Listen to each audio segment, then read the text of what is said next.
Les tempêtes ravagent les côtes de la Californie. La sécheresse sévit en Australie. Les tempêtes de verglas paralysent le Canada.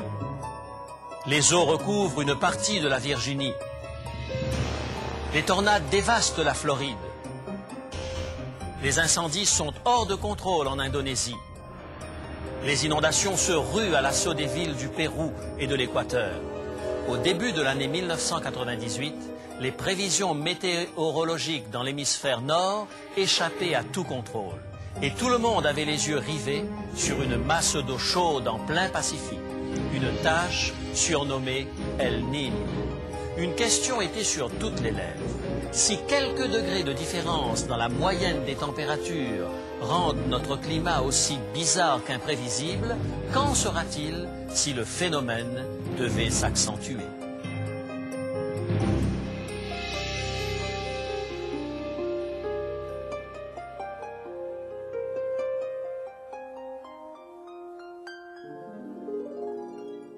Il est écrit « Je suis José Élysée et je vous propose la solution à nos besoins les plus profonds, le Christ vivant. » Notre sujet d'aujourd'hui, l'horloge El Niño. À l'automne 1997, El Niño passait pour être une invention des médias en mal de sensationnel. Les scientifiques parlaient du El Niño du siècle. Le réchauffement périodique du Pacifique, prédisaient-ils, allait cette fois-ci désorganiser la température dans le monde entier par son ampleur.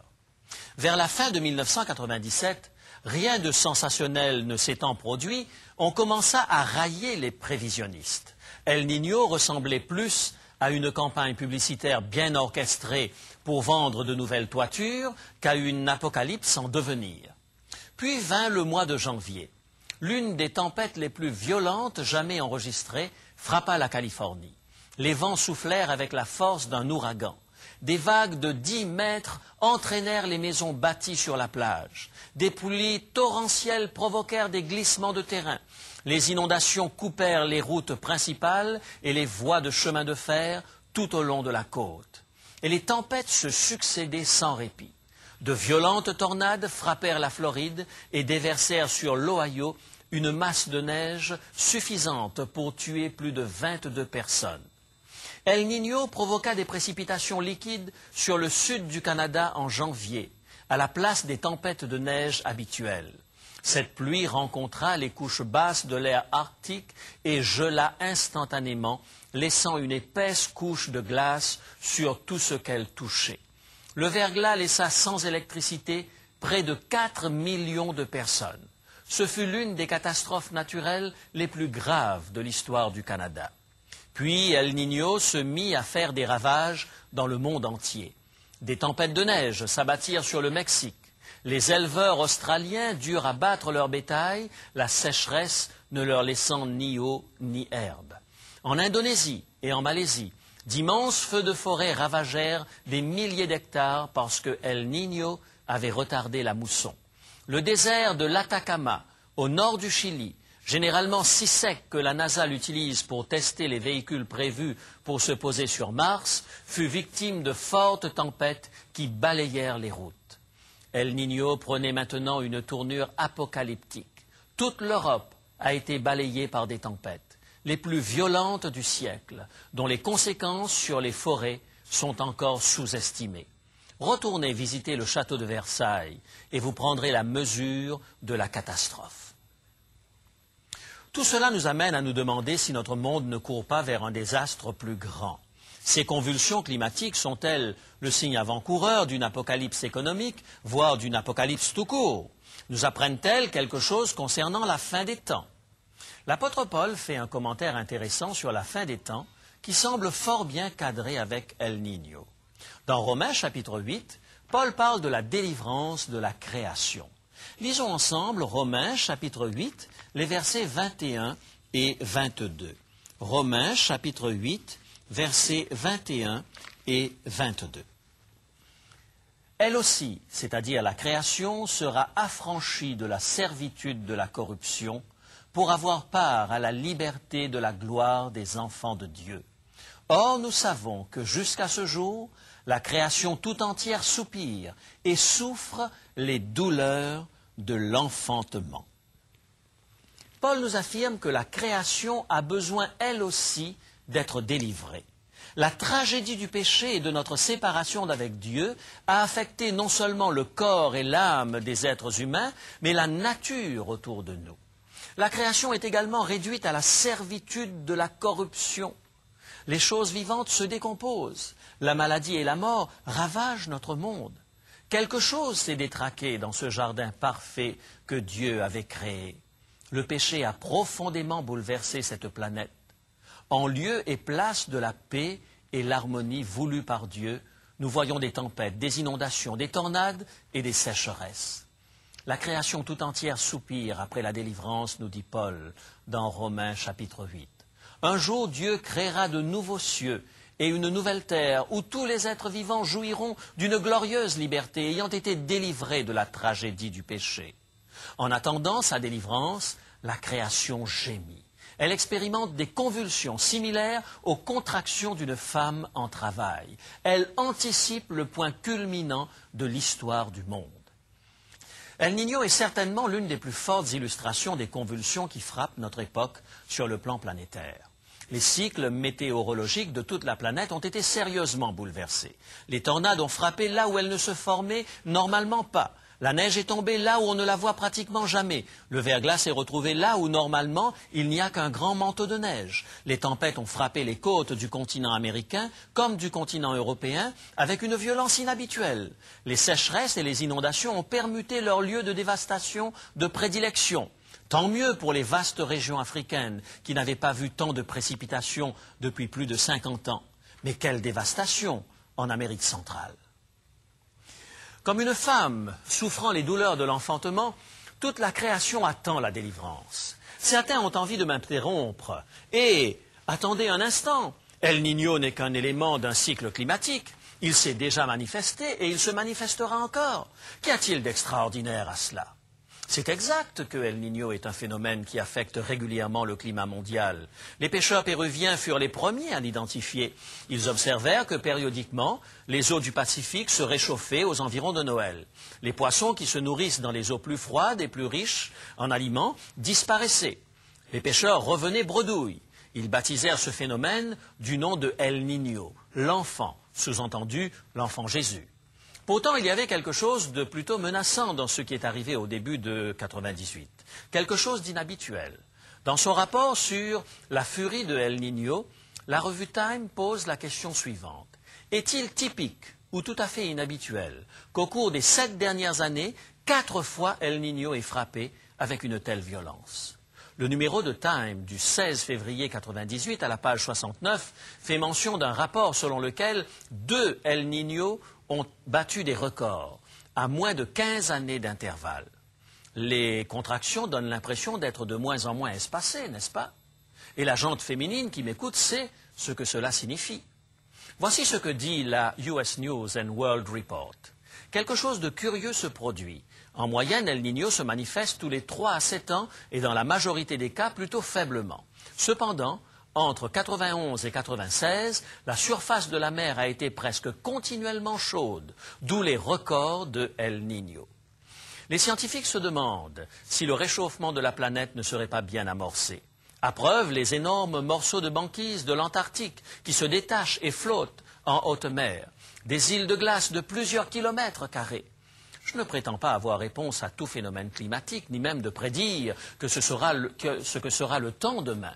Pourtant, je constate comme vous que notre climat a connu pas mal de remue-menage et bien des incertitudes à l'échelle du globe. Ce monde semble bien être en convulsion, comme une femme en travail. J'ai la profonde conviction que ces bouleversements ne sont pas des événements fortuits. Ils sont un appel de Dieu à l'homme qui possède l'intelligence des temps. Dieu tente d'attirer notre attention, et je ne me sens absolument pas ridicule en faisant cette affirmation. Regardez ces millions de gens qui sont absolument convaincus que des extraterrestres tentent d'entrer en communication avec la Terre. Même les gouvernements des pays les plus avancés, pour ne pas les nommer, consacrent des millions à des projets de ce type. Alors pourquoi serait-il plus loufoque de croire que Dieu désire entrer en contact avec nous? Dans un résumé de l'histoire d'Israël, l'auteur de l'Épître aux Hébreux au chapitre 12 parle du Dieu qui communiqua avec son peuple sur le mont Sinaï au milieu du feu et de la tempête. Au versets 25 et 26, l'auteur fait une analyse percutante de notre époque. Hébreux chapitre 12, versets 25 et 26. Gardez-vous de refuser d'entendre celui qui parle, car ceux qui refusèrent d'entendre celui qui publiait des oracles sur la terre n'ont pas échappé. Combien moins échapperons-nous si nous nous détournons de celui qui parle du haut des cieux, lui dont la voix ébranla alors la terre et qui maintenant a fait cette promesse, une fois encore, j'ébranlerai non seulement la terre, mais aussi le ciel. Quand Dieu ébranla la terre au mont Sinaï, lorsqu'il apparut aux enfants d'Israël, il voulut attirer leur attention, établir une alliance avec eux. Il voulut donner un aura particulier à l'alliance des 10 commandements. Paul fait un parallèle avec notre époque. Dieu parle maintenant depuis les cieux, et non seulement depuis la montagne de Sinaï. Sa voix parcourt toute la terre. Il va ébranler non seulement la terre, mais aussi les cieux. Je crois dans la prophétie du Christ qui affirme que dans les derniers jours qui précéderont la fin du monde, des phénomènes comme ceux provoqués par El Niño vont se multiplier. Ce sera, dit Jésus, une période de détresse telle que le monde n'a point connue depuis la création de la terre. Si Dieu s'apprête à ébranler toute chose, nous allons avoir besoin de nous appuyer sur quelque chose de solide, d'inamovible. D'ailleurs, le verset 27 renchérit. Hébreux chapitre 12 et le verset 27. Ces mots, une fois encore, indiquent le changement des choses ébranlées, comme étant faites pour un temps, afin que les choses inébranlables subsistent. Fondons-nous notre sécurité, notre identité, nos espoirs sur quelque chose qui risque de disparaître dans un glissement de terrain, emporté par une inondation, soufflé par une tornade, ou bien nous attachons-nous à des choses qui ne peuvent être ébranlées? Dieu attire notre attention.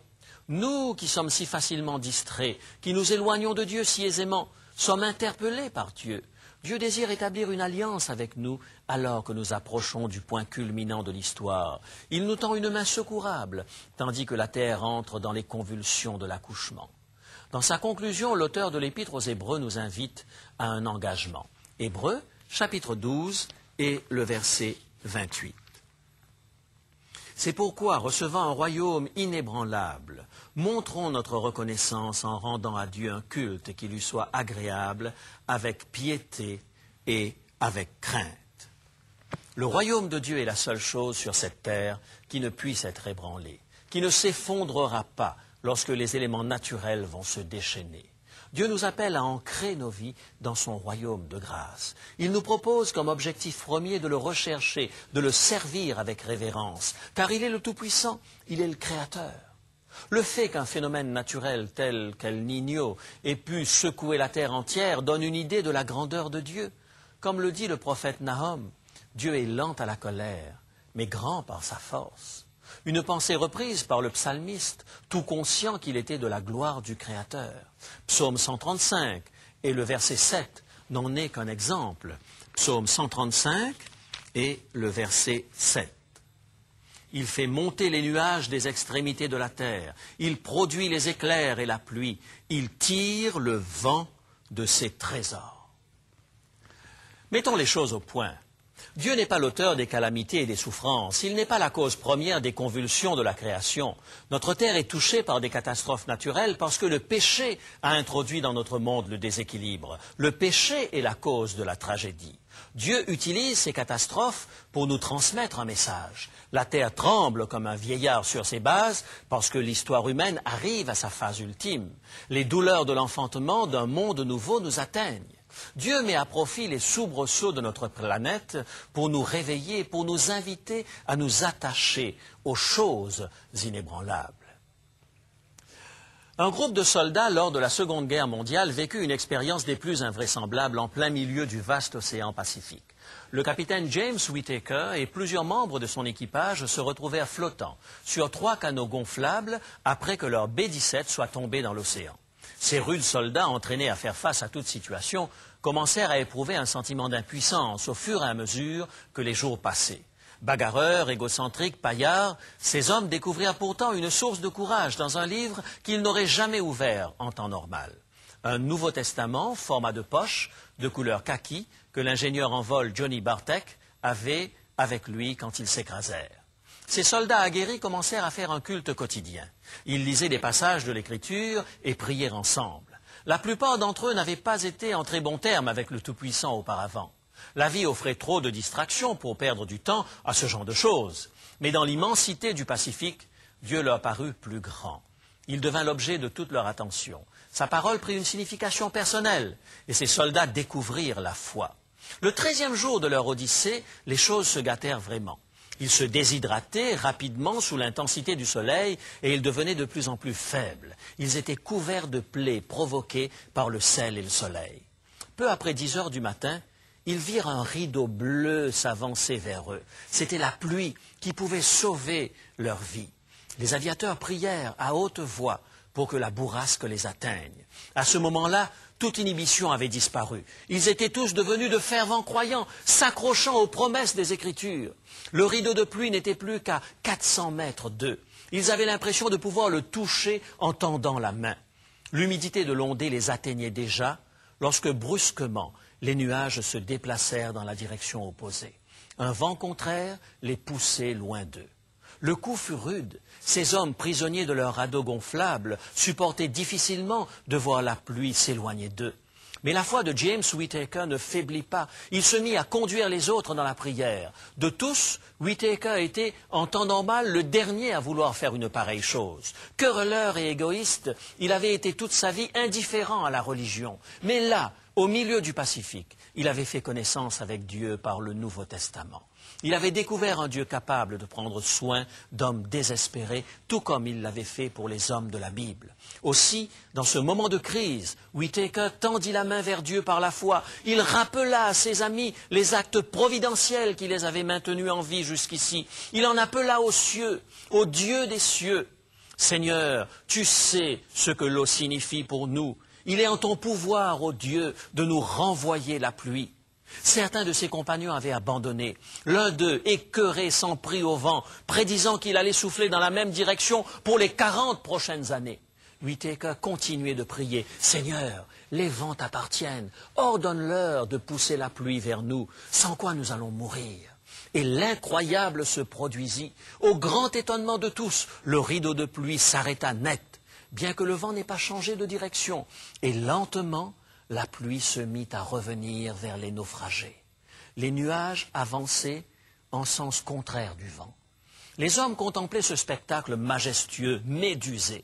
Plus tard, Whittaker raconta. C'était comme si une main toute puissante avait guidé ces nuages par-dessus l'océan pour qu'ils nous rejoignent. Bientôt la pluie s'abattit avec force sur ces hommes mourants. Ils burent tant qu'ils le purent et laissèrent cette eau fraîche couler sur leur corps brûlés par le soleil. Ils étaient devenus les témoins de la puissance du Créateur. Quelques jours plus tard, un autre miracle vint les sauver. Whittaker et 2 de ses compagnons dans l'un des canots avaient aperçu une île. Ils essayaient désespérément de ramer vers elle. Mais à environ 250 mètres de la plage, un fort courant entraîna leur canot vers la pleine mer. Les hommes s'efforçaient de lutter contre le courant, mais ils n'avançaient que d'un pouce à la fois à cause de leur faiblesse. Alors Whittaker se souvint du Dieu qui avait répondu en envoyant la pluie le 13e jour. Seul un miracle pouvait maintenant les sauver. Il en appela donc à Dieu pour avoir la force de ramer. Il alla chercher au plus profond de lui-même une mesure de foi extraordinaire. Il hurla une prière à Dieu, demandant de l'aide car le vent se levait. Puis James Whittaker commença à faire avancer le petit canot contre le courant.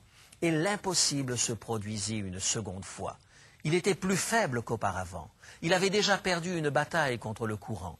Un gros orage éclata sur eux, et les requins se mirent de la partie, obligeant Whittaker à les frapper de sa rame.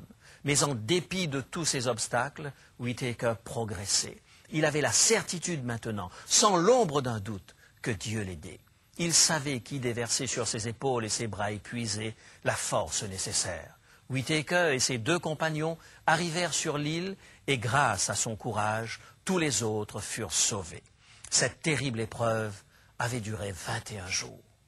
Pourtant, dit-il, la plus belle aventure qu'un homme puisse connaître était encore à venir. J'ai trouvé mon Dieu. C'est la plus belle histoire qu'un homme puisse raconter. Cette planète est en proie aux douleurs de l'enfantement. Êtes-vous certain de vous tenir sur un fondement solide? Avez-vous choisi le royaume qui ne passera sous aucune autre domination? Mettez Dieu au centre de votre vie. C'est la plus grande aventure qu'un homme puisse vivre. Pourquoi ne pas choisir le Christ, le roc inébranlable? Pourquoi ne pas faire de lui votre guide sûr? Prions ensemble. Notre Père, nous te louons, toi, le Dieu de toute création. Nous tournons nos regards vers toi et nous attendons de toi la délivrance. Donne-nous la certitude que nos pieds sont solidement ancrés dans ton royaume de grâce lorsque la tempête de la vie balayera tout sur son passage. Tu es le Sauveur qui mourut pour nous, qui vit pour nous et qui revient pour nous. Tu es celui que nous désirons placer au centre de nos vies. C'est au nom de Jésus-Christ, notre Sauveur, que nous croyons cela possible. Amen.